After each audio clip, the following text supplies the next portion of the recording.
Hello everyone, and welcome to Autocrat.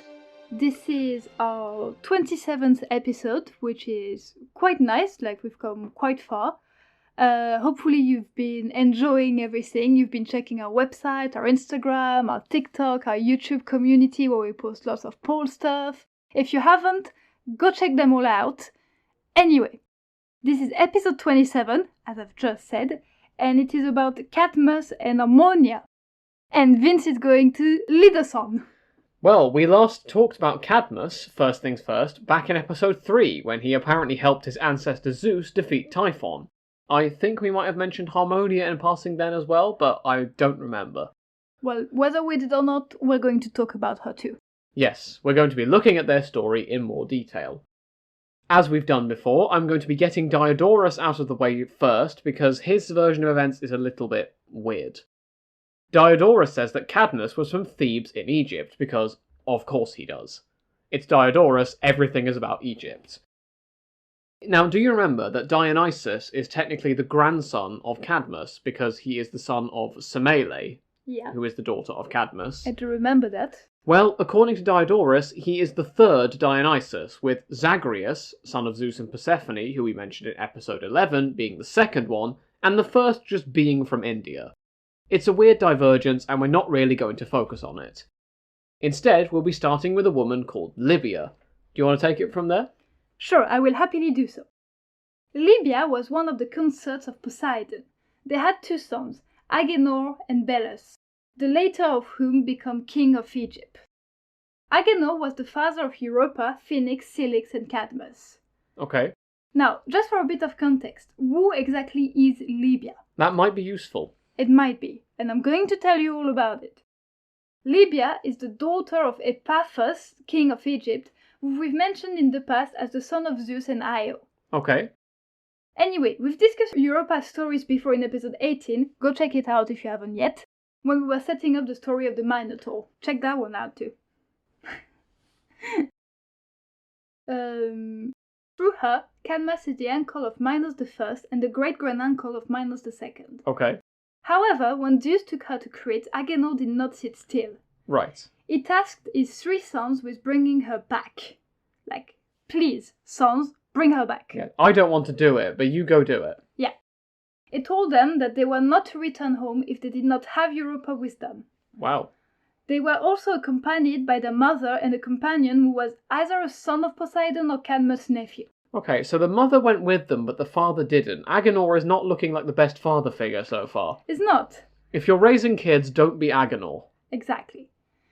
Well, eventually they gave up because, well, they could not find her. Now that makes me think that Crete must not have been discovered at this point, because Crete is in the Mediterranean and quite close to Greece. It seems surprising they couldn't find her.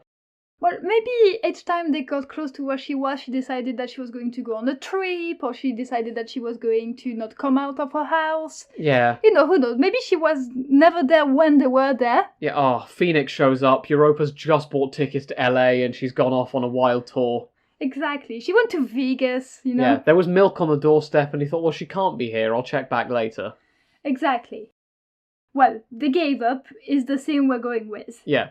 And so they decide that they're going to settle in different regions. So do they not just go home and say they didn't find her? They just... No. So does the dad just never know about his daughter's fate? Well, in their defence, Agenor did say don't come back if you don't have her, which is setting himself up for never finding out.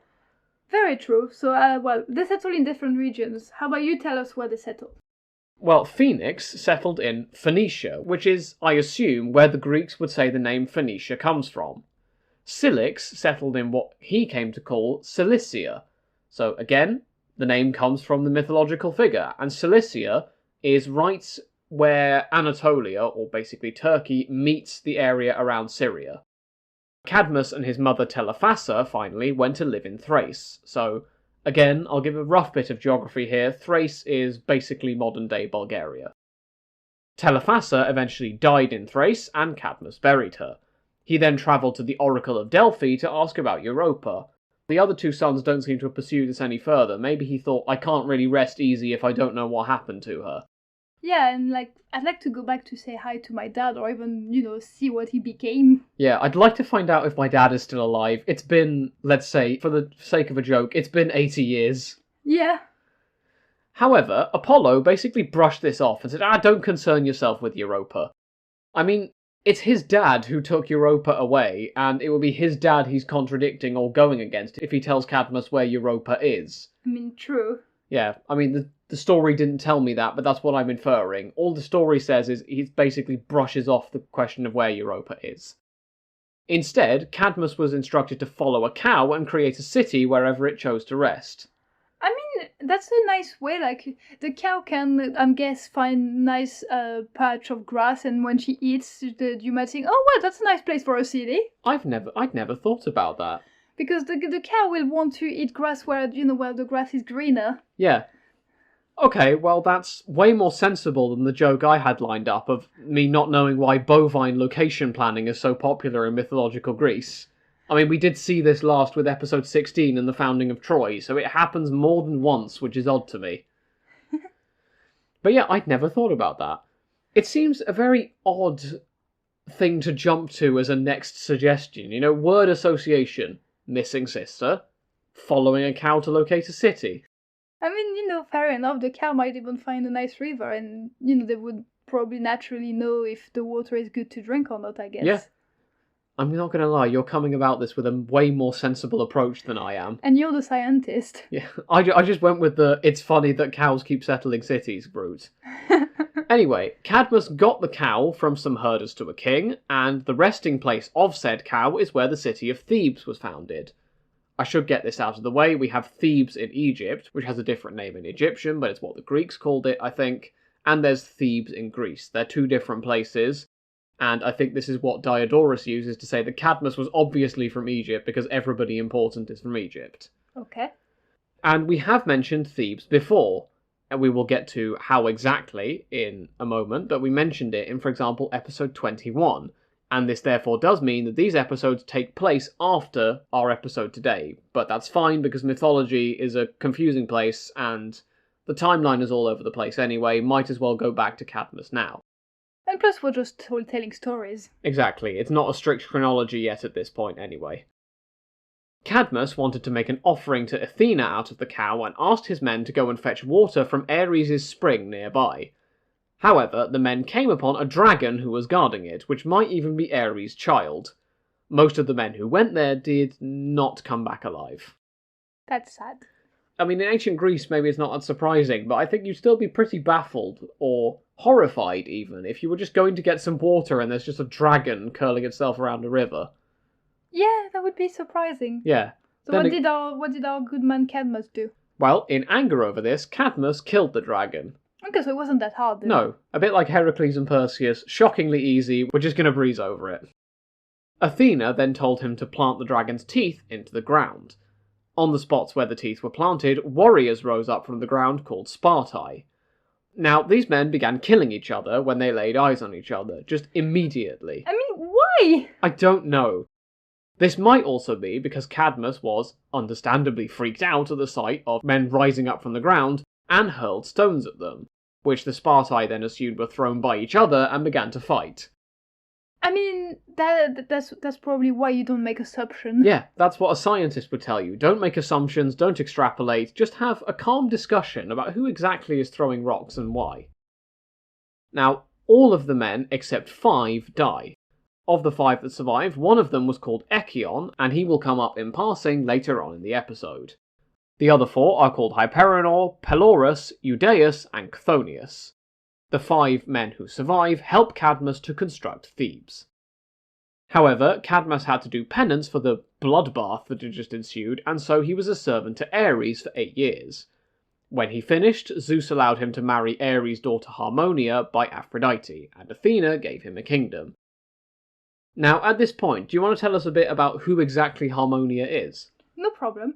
So, we're going to back up a bit and talk about Harmonia, so bear with us. Flashback time. Well, mythology time. Yeah, you can imagine a harp sound if you want. Sure. Aphrodite was married to Hephaestus, but cheating on him with Ares. Hephaestus knew he couldn't best Ares, but could outwit him. He made chains of adamantine and put them around his bed. Eris showed up for a meeting and the two lovers were caught. Okay. Helios told Hephaestus, and Hephaestus brought all the gods together to show them what he caught. Harmonia was the kid born from this affair. Now, Harmonia is quite popular, I assume, with the gods, right?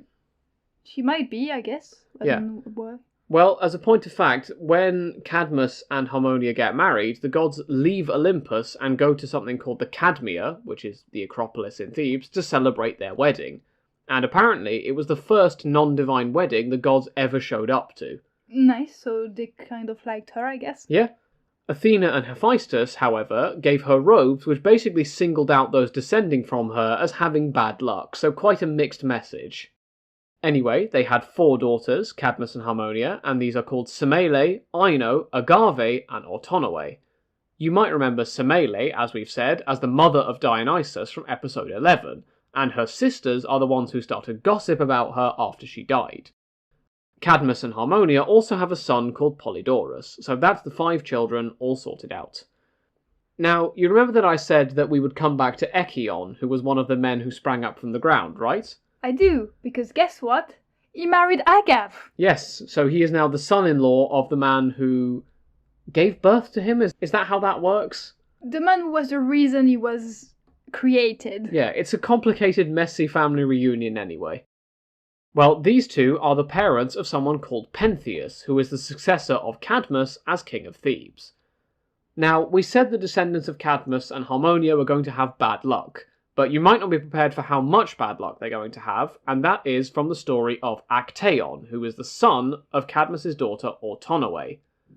Actaeon was transformed into a deer and torn apart by his 50 hunting dogs for either seeing Artemis naked as she had a bath, or else for trying to get with his aunt Semele. Ovid backs up the point that Actaeon found Artemis and the nymphs associated with her having a bath. So, basically, long story short, he gets ripped to pieces by his own dogs. Okay. Not fun. Incidentally, Apollodorus married the daughter of Nycteus, and therefore the granddaughter of Chthonius, another one of the dragon-toothed men we mentioned earlier. Okay. They were the parents of Labdacus, grandparents of Laius, and therefore great-grandparents to, drumroll please, Oedipus. It's really all connected. It's all connected and makes for a horrifying tree. I mean, if you're having trouble about the tree, look on our website. There's a page that has all the trees. Yes, and at the time of recording, I have not yet created a tree for the kings of Thebes, but I suspect that's not far in the future. Yeah. Now, Cadmus abdicated Thebes to Pentheus when he was old and resided in the city. However, Pentheus would eventually be killed by Agave. Now, let's add a little bit of context to this chronology of sorts. Cadmus is, as we've said, the first king of Thebes, with Pentheus being the second. Pentheus has a son, whose name is not important for the purposes of today's discussion, but this son's children are Creon and Jocasta, Jocasta being the mother of Oedipus and the wife of both Laius and Oedipus. See episode 21 for details. Apparently, there are 7 or 9 generations between Cadmus and Polynices and Eteocles, who are the sons of Oedipus. My own count says there's 7, but hey, my sources have said 2 different things. So you've got Creon and Jocasta, right? The grandchildren of Pentheus. Well, their sister Hipponome is the mother of Amphitryon and Anaxo via her husband Alcaeus. Now, do you remember who Amphitryon is? I do. He is the father of Iphicles by Alcmene. So again, we've tied into the Heracles saga. We have. It's all far too connected, but it makes for a satisfying tree. So we've got Pentheus. But he was eventually succeeded by his uncle Apollodorus as the king of Thebes, and from there it would pass to Labdacus, Laius, and so on. But back to Cadmus, because, well, he is one of the 2 protagonists of this episode. We should really get back to him. Do you want to take it from here? Mm-hmm. Cadmus would eventually travel with Harmonia to the land of the Enchelians, who were being attacked by the Illyrian. They had heard a prophecy. Again, prophecy. That if Cadmus and Harmonia led them, they would be victorious. Right. Cadmus defeated the Illyrian and had a son, Illyrius. Right, that's not helpful. We'll assume it was with Harmonia, even though the text doesn't say so. Yeah. So who knows who the mother of that child is. Now, I think Agave gets mixed up in this whole saga in Illyria, doesn't she? She does. Agave was the wife of the Illyrian king called Lycotherses. Okay, that's a mouthful. However, when she learned mum and dad were in charge of the Anchylians, she killed Lycotherses and gifted Cadmus the Illyrian throne. Okay. So is he king of Thebes and Illyrian now? I think he'd already abdicated Thebes by this point. Okay. But the main takeaway I get from this is Agave is responsible for a lot of murder. She is. Far too much murder. You go, girl. I don't know if there's girl power in ancient mythological murder. When Harmonia and Cadmus were old, the two were turned into black snakes with blue spots while in Illyria and taken to the Blessed Isles by Zeus. Okay. Now, why were they turned into snakes? Well, Hyginus apparently says this transformation was due to Ares in retribution for killing his dragon. But to me this seems like a very long time to wait for retribution. We've had all these events in between the dragon and the transformation. I mean, maybe it's a bit like the Europa story from the beginning, where each time it was, close enough to throw the spell or to do the thing that would make him turn into a snake. Well, he missed him by a little bit, and then, he kept trying to find him, but lots of stuff happened. He also had his own stuff to deal with. And so now, he's finally got the time to do it. I'm really taken with the alternative idea as well, that ancient Greek mythology is just full of paperwork, and it just took all these years for Ares to fill out the necessary forms for a transformation. Yeah, that would be right funny. Like, what do you mean my form hasn't even been sent yet? It's been 50 years! Hermes, you're meant to give that paperwork back 20 years ago. Where is it? Anyway, this transformation might also, apparently, be a remnant of an old belief that people turn to snakes when they die, as the Bantu people in South Africa also have. Now, I did look this up because I found this in a footnote in one of my Greek sources, and a 1960 paper backs up this claim of the Bantu people's beliefs. So let's discuss one example mentioned in the paper. The Zulu people stand guarding a tomb until a snake shows up. This shows that a soul has departed the body. After a certain number of years, the snake is slaughtered and a ritual happens to guide the soul to the world of souls. I'm not qualified enough to say if this definitely is true, that the transformation of Cadmus and Harmonia is somehow a remnant of an old belief that people turn to snakes after death, but it's definitely an interesting idea. It is. Well, this brings us to the end of today's episode. I hope you guys enjoyed it, and have a great week, everyone. Yeah, have a great week.